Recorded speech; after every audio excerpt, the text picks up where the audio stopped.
Good afternoon प्यारे बच्चों, कैसे हैं? अच्छे ही होंगे और खूब मन लगा के पढ़ाई कर रहे होंगे। चलिए आगे बढ़ते हैं हम लोग और आज पढ़ते हैं अपना पाठ 3। देखिए, सभी चैप्टर का पीडीएफ आप लोगों को मिल रहा है। आप लोग उस पीडीएफ को पहले पढ़िए, फिर उसके बाद जो हम वीडियो दे रहे हैं उसको ध्यानपूर्वक देखिए। सभी चीज़ें स्पष्ट हो जाएंगी। अगर जो चीज़ें नहीं समझ में आ रही हैं उसको ग्रुप में आप पूछ सकते हैं, उसका जवाब हम आपको कुछ समय पश्चात दे देंगे। तो चलिए आगे पढ़ते हैं। आज हम लोग सामाजिक एवं नागरिक जीवन पाठ 3 का ये बहुत छोटा सा चैप्टर है। सरकार की क्या भूमिका होती है वो हम लोगों ने पढ़ लिया। आज हम लोग पढ़ेंगे राज्य सरकार कैसे काम करती है। इस चीज़ को समझने से पहले हमें ये समझना होगा कि भारत में सरकार के कितने स्तर हैं, कैसे कैसे सरकारें काम करती हैं। तो थोड़ा सा इसको बताने के बाद हम ले चलेंगे आप लोगों को पाठ की तरफ। देखिए, भारत में सरकार के स्तर 3 स्तर पे सरकारें भारत में काम करती है। पहला है केंद्र सरकार, दूसरा है राज्य सरकार और तीसरा है स्थानीय सरकार। देखिए, जो केंद्र सरकार होती है, केंद्र सरकार यानी भारत सरकार, हमारे देश जो पूरे देश के लिए नियम कानून बनाने वाला काम होता है वो कौन करता है? केंद्र सरकार। इसको हम लोग कक्षा 8 में पढ़ेंगे। ठीक है, कक्षा 8 में इस चीज़ को हम लोग पढ़ेंगे। प्रधानमंत्री, राष्ट्रपति, ये लोग केंद्र सरकार में काम करते हैं। अगला है हम लोगों का राज्य सरकार। देखिए, राज्य सरकार जो होती है, हम लोग जानते हैं भारत में कुल कितने राज्य हैं, उन राज्यों का शासन कैसे चलता है, इसके बारे में हम लोग आज पढ़ेंगे। क्योंकि देखिए, हम लोगों को राज्य सरकार के बारे में पढ़ना है। तीसरा है स्थानीय सरकार, जिसके बारे में हम लोग कक्षा 6 में पढ़ चुके हैं। तो आज हम लोग पढ़ेंगे राज्य सरकार के विषय में। देखिए, राज्य सरकार विधानसभा, विधान परिषद और राज्यपाल के मिलने से बनती है। ठीक है, विधानसभा, विधान परिषद। देखिए, हमारे जितने राज्य हैं हमारे देश में, उनमें से सभी जगह नहीं, कुछ जगहों पे राज्य विधान परिषद का निर्माण किया गया है। तो हम इसको न मान के चलते हैं। हम लोगों का मेन जो ये देखिए आगे की कक्षाओं में आपको पढ़ने को मिलेगा। अभी जो हमारा मेन उद्देश्य है पढ़ने का, वो विधानसभा का ही है। आगे बढ़ते हैं हम लोग, देखते हैं राज्य सरकार। उसी चीज़ को देखिए हम बड़ा करके यहाँ दिखाए हैं। देखिए, ये चीज़ें समझ लेंगे तब पाठ 3 आपको समझ में आएंगी। राज्य सरकार में विधानसभा, विधान परिषद और राज्यपाल होते हैं। ये तीनों लोग मिलकर राज्य सरकार बनाते हैं। लेकिन विधान परिषद हमारे देश में जितने राज्य हैं सभी राज्यों में नहीं है। इसलिए इसको पढ़ने का ज़्यादा औचित्य नहीं है। चूँकि हमारे प्रदेश उत्तर प्रदेश में ये सभा है, इसलिए इसको हम लोग बाद में पढ़ेंगे, आने वाली अगली कक्षाओं में पढ़ेंगे। यहाँ जो हमारा मेन उद्देश्य है पढ़ने का, विधानसभा ही है। आगे चलते हैं। देखिए, विधानसभा क्या होता है, उसमें लोग कहाँ से जाते हैं, थोड़ा सा इसके बारे में देखेंगे। तो विधानसभा के जो सदस्य होते हैं, इनका चुनाव जनता करती है। जो लोग चुन के जाते हैं उन्हें एमएलए कहते हैं। चुनाव में खड़ा सभी राजनीतिक पार्टियां, हमारे राज्य में जितनी भी पार्टियां हैं, राजनीतिक पार्टियां सभी चुनाव में अपने प्रतिनिधि खड़ा करती हैं। जैसे Bahujan Samaj party, Bharatiya Janata party, Samajwadi party, communist party, आम आदमी पार्टी, ये सभी पार्टियां हैं ना। तो सभी लोग लगभग प्रत्येक जगह से अपने कैंडिडेट प्रतिनिधि खड़ा करते हैं। आगे देखते हैं, जिस पार्टी के लोगों को सभी लोग खड़ा हुए, जनता ने वोट दिया, और जिस पार्टी के लोगों को सबसे ज़्यादा वोट मिला, सबसे ज़्यादा का मतलब आधे से ज़्यादा जिस पार्टी को वोट मिलेगा वो पार्टी जीत जाती है और अपनी सरकार बनाती है। सरकार बनाने का यहाँ मतलब है विधानसभा में उसी की जीत होती है। और मुख्यमंत्री, यहाँ सरकार बनाने का मतलब है मुख्यमंत्री और मंत्री परिषद उसी पार्टी के होते हैं, मंत्रिमंडल उसी पार्टी के होते हैं जिस पार्टी के लोग आधे से अधिक सीट जीतते हैं। या कब नियम यही है, लेकिन कभी कभी होता क्या है, कोई भी पार्टी आधे से अधिक सीट नहीं जीत पाती। वहाँ क्या होता है, उदाहरण दे रहे हैं, आप लोग समझिए। देखिए, मान लीजिए पूरा सीट 400 है। अब 400 में से 200 से ज़्यादा जो पार्टी सीट जीतेगी वही अपनी सरकार बनाएगी। लेकिन किसी भी पार्टी को 200 सीट नहीं मिला। मान लीजिए उत्तर प्रदेश में चुनाव हुआ, भाजपा को मिल गया 180 सीट,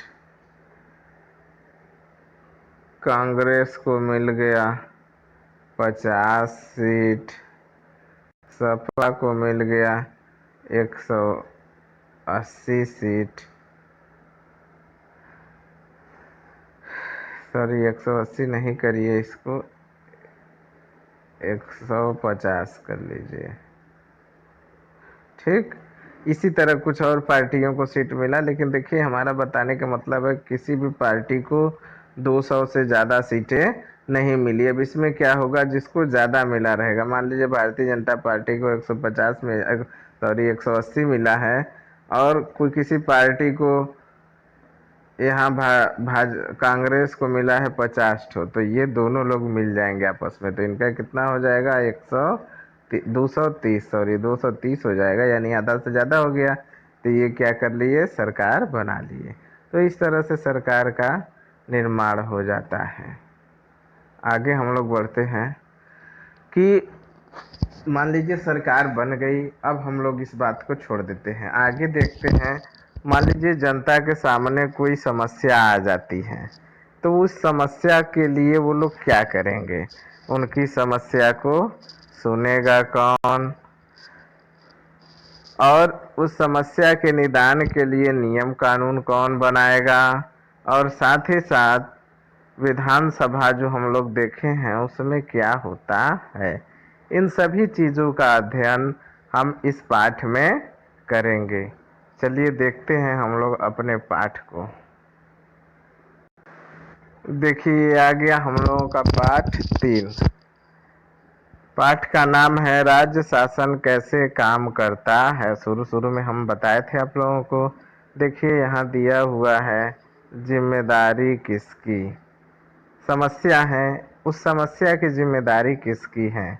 यहाँ देखिए, दो बच्चे आपस में पेपर पढ़ रहे हैं और लिखा है कि अपने राज्य में पानी की कमी है, बहुत से लोग बीमार पड़ रहे हैं। देखिए, शहरों में और मैदानी क्षेत्रों में तो पीने का पर्याप्त पानी उपलब्ध है, लेकिन जो पहाड़ी क्षेत्र हैं या वैसे क्षेत्र हैं जहाँ पे बोरिंग करना आसान नहीं है, तो वहाँ पीने का जो पानी है उसकी काफ़ी समस्या है।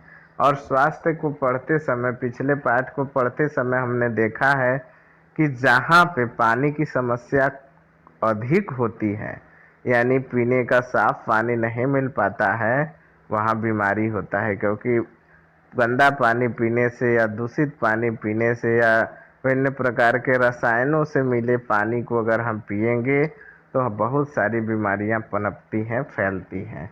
तो लोगों को पानी पीने की स्वच्छ स्वच्छ पानी पिलाने की जिम्मेदारी सरकार की होती है। देखिए, कुछ गांव हैं उसके बारे में हम लोग यहाँ देखेंगे। एक जगह है पातालपुर,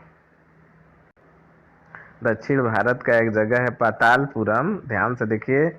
दक्षिण भारत में एक जगह है पातालपुरम, वहाँ 2-3 दिन में एक बार पानी की सप्लाई होती है।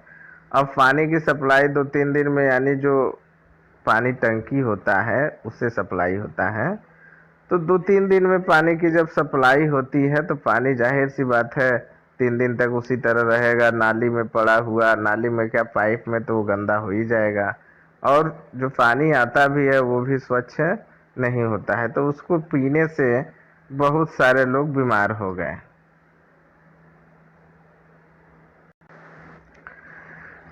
बहुत सारे लोगों को डायरिया हो गया, उल्टी कुल्ला शुरू हो गया, लेटरिन करने लगे लोग। अब इतने ज़्यादा लोग बीमार हो गए कि उधर के लोग एकदम परेशान हो गए। कुछ बच्चों की मौत भी हो गई डायरिया से। अब ज़्यादा लेटरिन करेंगे, उल्टी करेंगे तो उनको बीमारी होगी ही। अब मीडिया वाले पहुंच गए वहां, पूछे कि इन लोगों की मौत कैसे हुई है। तो जनता ने बताया कि इन लोगों को उल्टी कुल्ला हो रहा है, लेटरिन हो रहा है, डायरिया हो गया है, डॉक्टर साहब ने बताया है। पेपर वाले तुरंत निकाल दिए, टीवी वाले तुरंत समाचार में दिखाने लगे कि पातालपुरम में बहुत सारे लोग मर रहे हैं डायरिया की वजह से।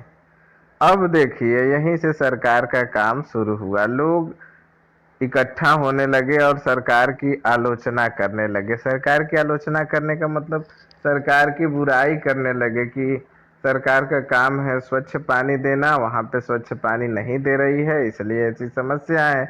यानी ये सरकार बेकार है, हम इसको दोबारा नहीं चुनेंगे। और इस समय तत्काल जब ये बात सरकार को पता चली पेपर के माध्यम से, टीवी के माध्यम से, तो वो वहां पे पीने का स्वच्छ जल टैंकर के माध्यम से भेजने लगी।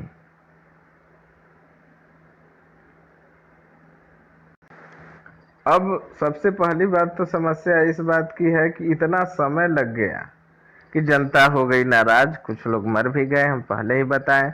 तो जो उनके यहाँ विधायक थे, विधायक यानी जिसको जनता ने चुन करके विधानसभा में भेजा था, जिसको एमएलए कहते हैं, वहां की जनता उनके घर जाकर के धरना प्रदर्शन करने लगी और घेर लिया कि हम आपको चुनाव में जिताए हैं ताकि हम लोगों को पीने का पानी मिल सके, व्यवस्था मिल सके। आपको जिता दिए तो आप ये सब काम न करके अपने लखनऊ में जाके बैठे हुए हैं या अपने विधानसभा में जाके आनंद ले रहे हैं, बड़े बड़े घर में रह रहे हैं, और हम लोगों को पीने का पानी में नहीं मिल रहा है। जनता गुस्से में हो गई और उन्होंने विधायक जी का घर घेर लिया, आवास घेर लिया, उनका कार्यालय घेर लिया कि आप हमारी समस्या का समाधान करिए। अब आगे बात आती है विधायक कौन होता है, तो हम पहले ही बता चुके हैं कि विधायक जिसको जनता चुन करके विधानसभा में भेजती है उन्हें विधायक कहते हैं। और आधा से ज़्यादा जिस पार्टी के लोग विधानसभा में जीत के जाते हैं उनकी सरकार बनती है, और उन्हीं में से मुख्यमंत्री भी बनते हैं। मुख्यमंत्री बनते हैं और उन्हीं जो आधा से ज़्यादा लोग होंगे उन्हीं में से एक मुख्यमंत्री बन जाएंगे, और कुछ लोगों को मंत्री बना दिया जाएगा मुख्यमंत्री की सहायता के लिए। तो इस तरह मुख्यमंत्री और उसका मंत्रिमंडल मिल करके राज्य का शासन चलाते हैं। तो उनकी जिम्मेदारी भी होती है, क्योंकि जनता ने जिता करके भेजा है तो जनता के प्रति भी उनका दायित्व है कि वो जनता के लिए सुविधाओं की व्यवस्था करे, आवश्यक चीज़ों की व्यवस्था करे। लेकिन सरकार, जो विधायक थे वो लापरवाह थे, वहाँ बहुत सारे लोग मर गए। जब धरना प्रदर्शन हुआ तब उनकी आँख खुली। आगे बढ़ते हैं हम लोग।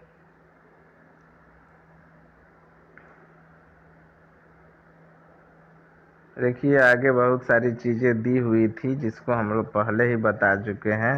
देखिए, हर राज्य को एक निर्वाचन क्षेत्र, विधानसभा निर्वाचन क्षेत्र में बांटा जाता है, और उसी उतने क्षेत्र में से एक निर्वाचित होते हैं विधायक। वहाँ की जनता जो 18 साल या उससे अधिक उम्र की होती है वो विधायक का चुनाव करती है। एक बात और देखिए, जो विधानसभा होता है उसमें जिस पार्टी के लोग आधे से ज़्यादा बहुमत प्राप्त कर लेते हैं, आधे से ज़्यादा वोट प्राप्त कर लेते हैं, जीत जाते हैं, उस सरकार बनाते हैं। लेकिन उससे कम जिनकी संख्या होती है वो लोग विरोधी पक्ष के होते हैं। किस पक्ष के? विरोधी पक्ष के होते हैं। और इनका काम होता है कि जो काम सरकार नहीं करती है, यहाँ जा जो गलत नियम बनाती है, जनता का देखभाल नहीं करती है, कोई कमी निकल जाती है, तो ये विरोधी पक्ष के लोग उसकी आलोचना करते हैं। आलोचना का मतलब बुराई करते हैं, कहते हैं। जैसे देखिए, पातालपुर में बहुत सारे लोग मर गए, तो जो विरोधी पक्ष वाले थे उन्होंने कहा कि जनता ने आपको चुन करके भेजा है, आप मजा ले रहे हैं, जनता मर रही है, आप छोड़ दीजिए, सरकार नहीं चल रहा है आपसे। तमाम तरीके से उनकी बुराई करना शुरू कर देती है।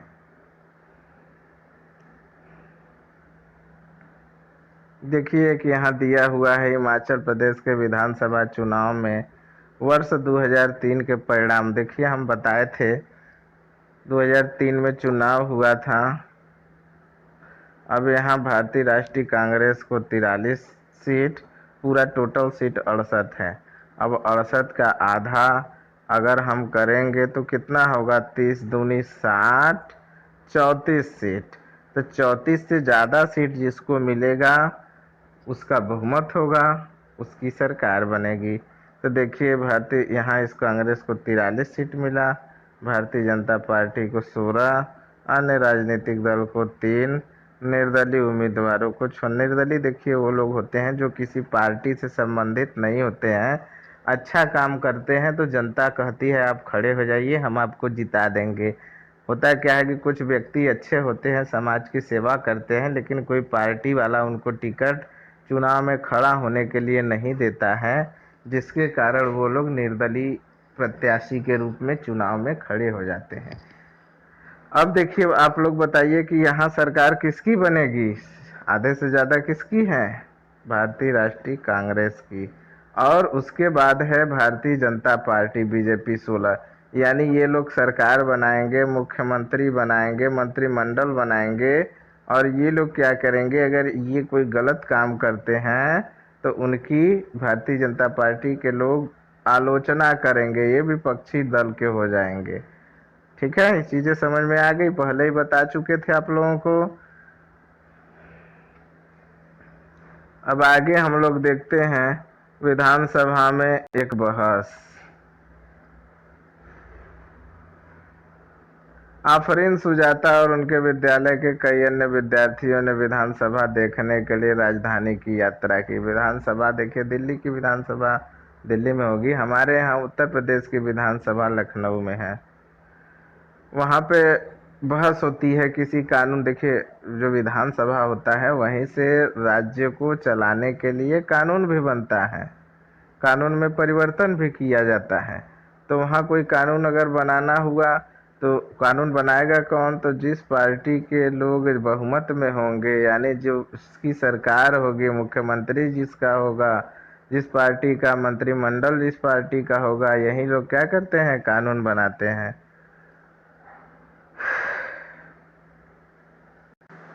और जब विधानसभा का सदन चलता है, अधिवेशन होता है, तो उस समय जो अन्य विधायक होते हैं, जिस पार्टी के लोग जीते हैं उनकी तो सरकार बन गई, लेकिन जो लोग जीते हैं लेकिन कम पार्टी की सीटें जीते थे, कम सीटें जीते थे, तो वो लोग विरोध में होते हैं, विपक्षी पार्टी के।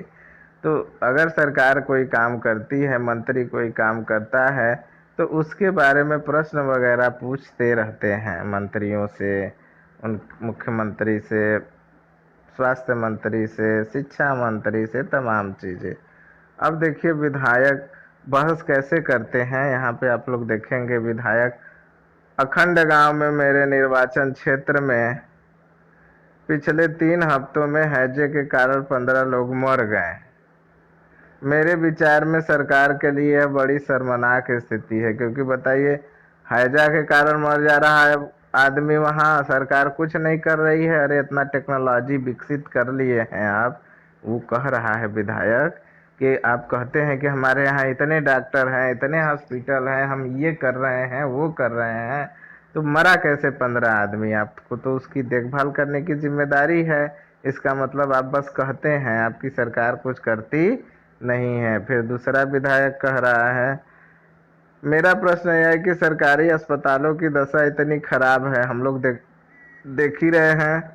डॉक्टरों व चिकित्सा कर्मचारियों को ठीक से नियुक्त नहीं, जो भी हॉस्पिटल बने भी है उनमें डॉक्टर नियुक्त नहीं है या दवाइयाँ नहीं है, जिसके कारण लोग मर रहे हैं। तीसरा विधायक कहता है, मेरे निर्वाचन क्षेत्र तोड़ पट्टी में भी पानी की कमी की गंभीर समस्या है। औरतों को पानी लाने के लिए 3-4 किलोमीटर दूर जाना पड़ता है। बताइए, सरकार आपकी है तो आपको पीने का स्वच्छ जल उपलब्ध कराना चाहिए कि नहीं कराना चाहिए? आपकी जिम्मेदारी है, लेकिन आपने इसका पालन नहीं किया, ये काम नहीं किया।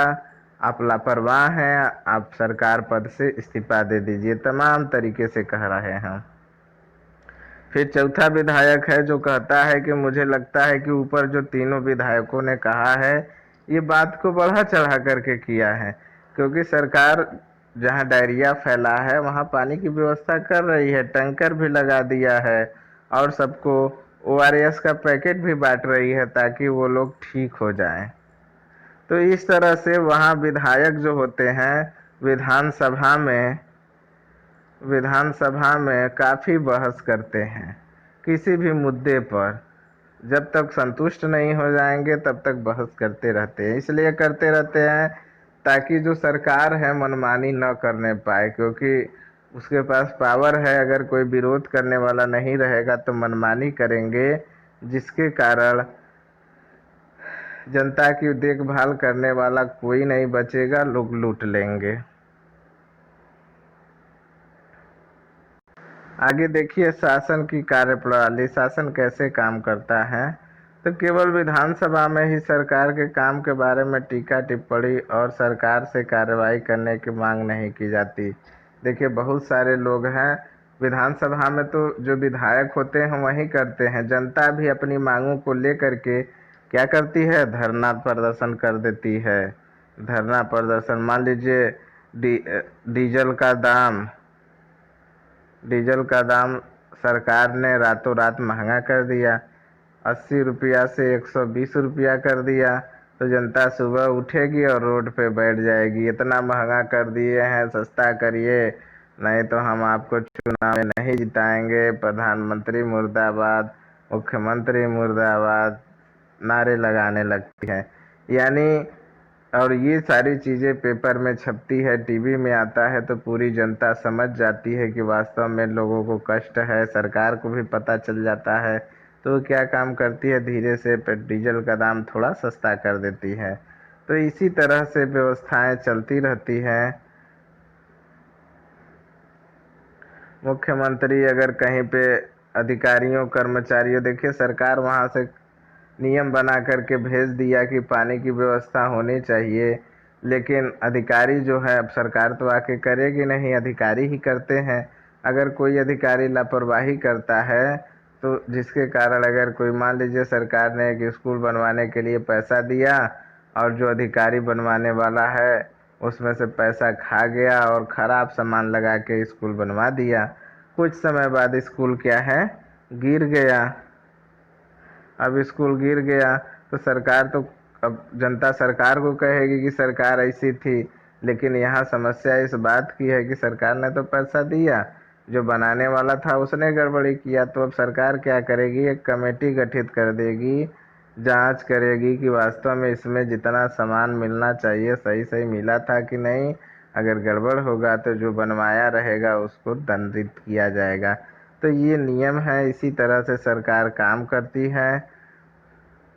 जनता एमएलए का चुनाव करती है। देखिए एक चित्र है, धरना प्रदर्शन कर रहे हैं लोग, अपनी मांगों को रख रहे हैं। पातालपुरम में भी इसी तरह धरना प्रदर्शन हुआ था। अब देखिए बच्चों को काम करने के लिए वॉलपेपर परियोजना की बात कही गई है, पीडीएफ में दिया गया है, इसको आप लोग ध्यानपूर्वक पढ़िए। जो भी चीज़ें नहीं समझ में आए होंगी आप लोग उसको पूछिएगा, हम उसको आप लोगों को अच्छे तरीके से बता देंगे। प्रश्न उत्तर आप लोग करने का प्रयास कीजिएगा। थोड़ी देर बाद आप लोगों को प्रश्न उत्तर हम दे देंगे। धन्यवाद।